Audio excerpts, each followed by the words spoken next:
mogoče naredimo pa 2 kroga komentarjev in vprašanj za predavatelje.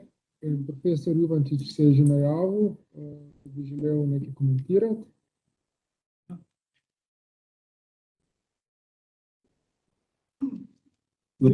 V tega govor. Dobro. Jaz sem z velikim zanimanjem in veseljem poslušal vse predstavitve, te predstavitve odpirajo še neko novo razsežnost za nas, ki prihaja bolj iz, rekel, kmetijskega dela, podeželskih, kako bi rekel, ali pa pač raziskovanje podeželja. Jaz sem sicer agrarni ekonomist, ki me poznate. Zdaj bi pa dal en izziv vsem nam pravzaprav za delavnice, pa tudi predavateljem doslej. Mi smo se prav zelo veliko dotaknili enega zadeve, ki se mi zdi pa precej pomembna za to, da pridemo do kvalitativnega preskoka, to je pa kolektivna akcija, se pravi povezovanje. Čist kot primer, zdaj v zadnjih letih se, kako bi rekel, taka raziskovalna strast biogospodarstva, se pravi dodajanje vrednosti biomasi v takih bolj zaprtih snovno-energetskih ciklih, pozvanje ne zgolj v proizvodnji hrane, ampak tudi nekih novih velikih vrednosti, ki jih ravno nismo vajeni. Ne vem, kemijska industrija,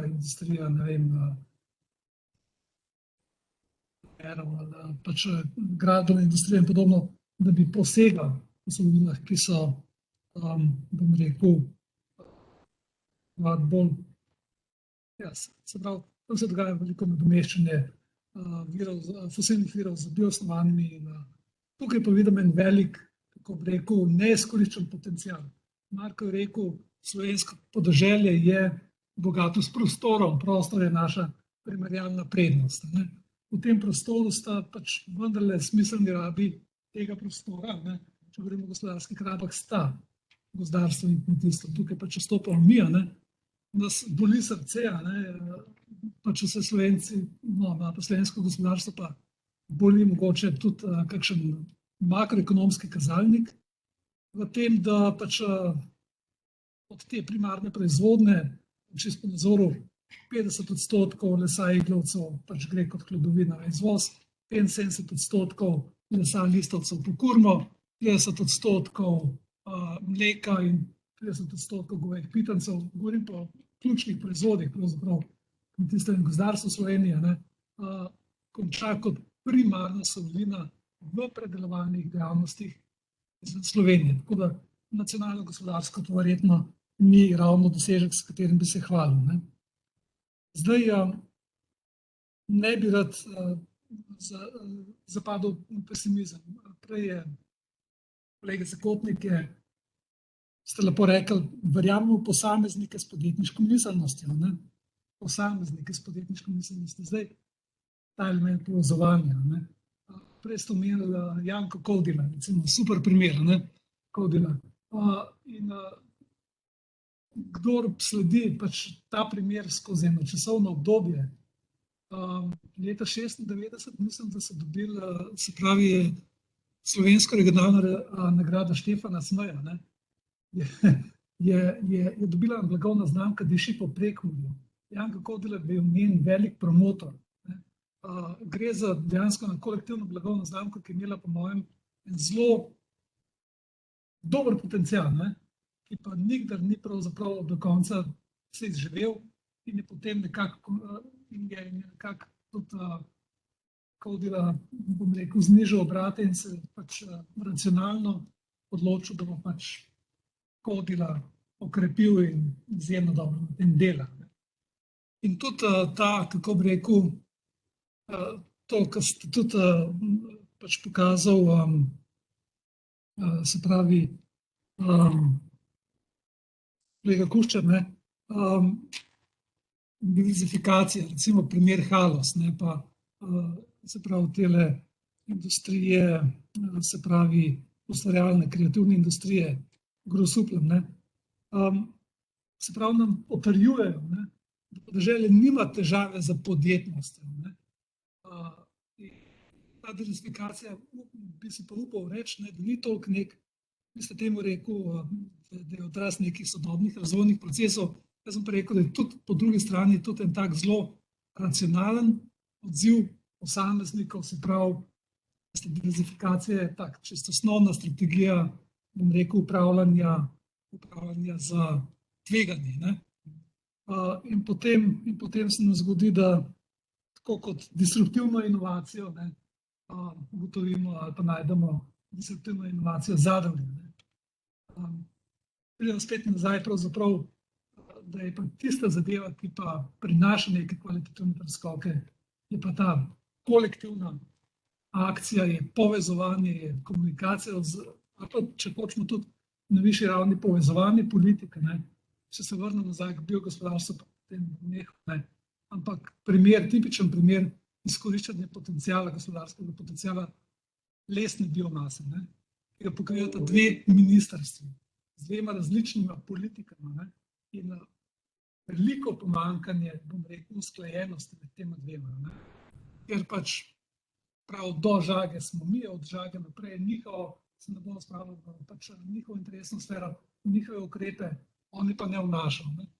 Tem imamo, se pravi, Slovenijo kot skupek izjemno sposobnih, izjemno podjetnih, zelo uspešnih primerov, ampak tam v kolektivnosti nam pa zmanjka in to je mogoče ena taka, mogoče tudi, lahko reči, provokacija ali pa mogoče tudi ena zadeva, ki bi jo lahko naslovili v naših delavnicah, ki je tukaj preseč. In zaradi tega, recimo, prej temu lasom. Lase so mi ravno zato všeč. Tudi jaz sem vrskaj imel zapovedati z lase, tudi meni je bilo všeč 38 koliko lasov, jaz sem govoril leta 2005, meni se zdi,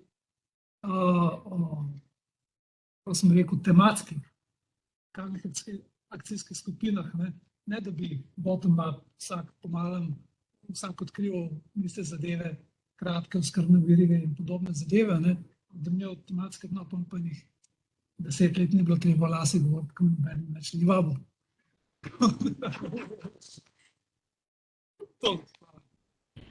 Hvala, Luka.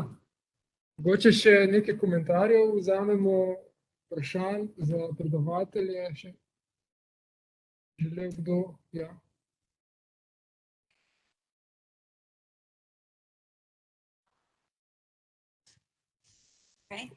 Grega izhodistva odrasle dvojne, tako sem to glasno, boste slišali. Zelo sem vesela, da se je to vrstna projektna naloga razdelila na dva taka temeljna poglavja, spravi diverzifikacija splošno na podeželju in naslednja diverzifikacija kmetijskega gospodarstva v podeželju.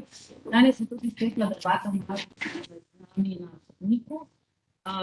Veselim se naslednjega še primerjalnega odziva na današnje predavanje gospe Duh, ki je imela o podjetništvu. Prav iz vidika, ker dejansko smo vzgajali kmete zadnjih 20 let v sistemu podjetniške miselnosti in ko so se nekateri hitreje opremajoči tovrstnih idej tega tudi naučili in udejanjili v praksi, zdaj razmišljamo o modifikaciji kmetij na podeželju. Osebno menim, da je kmetija še vedno tista osnovna celica skozi zgodovino in tudi v prihodnost, ki dela življenje, delo trajno, vse skupaj živo, obdelano in zanimivo tudi za storitvene in terciarne dejavnosti.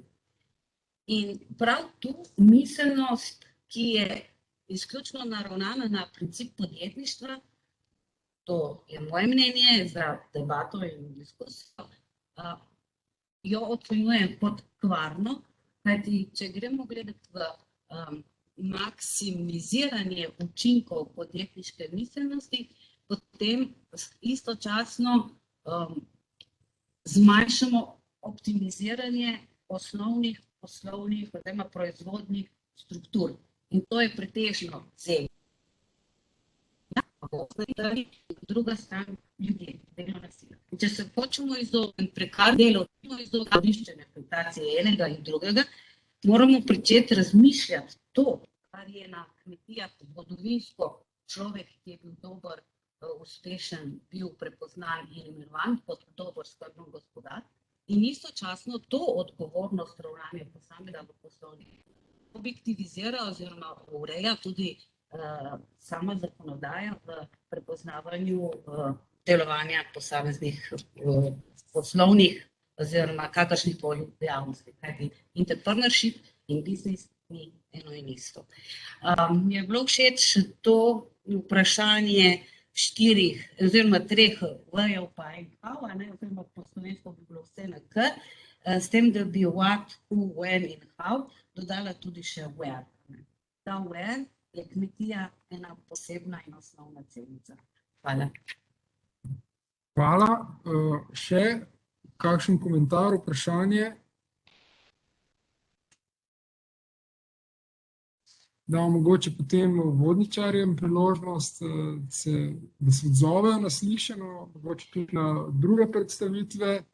Gremo po istem vrstnem redu, kot so predstavljali.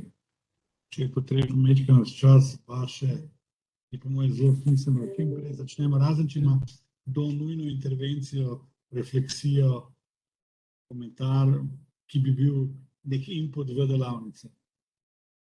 Sam na Luka, vse, Žal. najprej bi se na to. Vse je biznis na koncu. Jaz, ko smo delali pametno specializacijo, sem rekel, to vse delamo zato, da bomo ustvarjali dobiček. Zato, ker se bojimo te besede. Vse ostalo je iluzija. Vse ostalo pele v prekarnost. In to si moramo enkrat biti na jasnem, da ali bomo konkurenčni, ali smo pa gotovi. Tretje ni. Namerno uporabljam malo direktne, ker ta romantika, da bodo nekaj sredstva od nekje prihajala, to je finito. Ne čist, ne, imamo še zadnji vlak lovimo, ampak in zdajle je zadnji trenutek, da se gremo zares. Da pa naluketa, ne, ta zares pa pomeni, da se moramo, si že rekla Patricija, ne, da imaš primerjalno prednost. Nekaj moraš biti malo drugačen. To se strinjam in te drugačnosti na ravni individualne uspešne zgodbe imamo, tako na strani podjetij, podjetnikov, kmetij, kjerkoli. Vprašanje je zdaj, kako iz tega narediti kritično maso, da prebiješ čez, to je zdaj ta. In jaz, zato sem še zdaj vstal zaradi. Moja teza, moja izkušnja je, ni res, da imamo težave s tem. Ko v Sloveniji postaviš jasen signal in postaviš jasne robne pogoje, se postrojimo k urce. Res, da nimamo tako naravno tega noter instinktivno na prvo žogo, kot smo Avstrijci ali pa Švedi. Jaz sem enkrat bil gor peer reviewer za njihovo politiko razvoja podeželja in sem 3 dni sedel in so sam hodili na pure iz vsega, od infrastrukture do.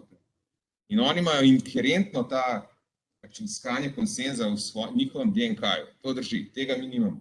Ampak in tukaj ima odgovornost politika, da reče, tako pa tako bodo, se pravi, to je treba aktivno podpirati. Recimo, in smo imeli zdaj na področju teh bio-based, je bil ta demonstracijski, Deep Demonstration Project z EIT-em nastavljen, tudi za take verige znotraj manifest. Prav, politika mora to registrirati in pol to sistematično podpreti in jasno povedati, kako bo to delala in pol to delati čez par let. In boš pilal, nobenega problema ne bo. Projekti bodo leteli skupaj, podjetja bodo začela sodelovati, veliki, tamejki, srednji, vse laufa. Pametno specializacijo ima Slovenija še zmeraj evropski rekord. V 4 mesecih od analize do dokumenta po postopku, kot je treba. Nimamo problema v nobenih fundamentalnih.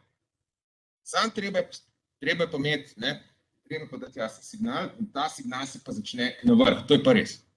In v tem je verjetno neka funkcija, mogoče tudi ta zgala Svaruna, da ustvari neko kritično maso zavedanja, da pokaže pot in iz tega ustvari pritisk, da morda nekoč pride do nekega preboja, ki bo pa pomenil pol kritično maso spremembe, ki ti omogoča pol standard, ki si ga želimo. Da naj to samo ni. Mislim, da smo čisto.